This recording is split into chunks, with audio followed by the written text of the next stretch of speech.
የሰው ክብሩ ሰው ነው፣ ግን የሰው መከራውም ሰው ነው። መልሶ ደግሞ ማለት ነው ጠባዩ ታምረኛ ነው። ሲያሽሟጥጥ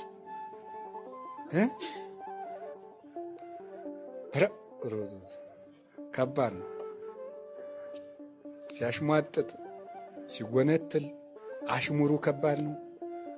በቃ ወጋ ሲያረቀስ አድርጎ በጣም ነው። እንዲሁ ጦር ይሻላል። እሱን ሐኪም ቤት ዶ መቼስ ወይ ይሆናል ወይ ትሞታል። የማይታከሙት ጦር ማለት የሰው ነገር ነው። ያንን ወደ መቻል መምጣት ነው። ሰው ሲያገባ ወዴት ነው የሚሄደው? ወደ ኢየሩሳሌም እየመጣ መስቀል ነው። ቀላል መስሏቸዋል። እንዲያው በቃ ለባብሶ ደረቱን አንደርቦ ትከሻውን ደርበብ አድርጎ ጥሩ ኮትን ጃኬትና ሱፍ ከረባት አድርጎ የሚሄደውን ሰውዬ አይደለም ማለት።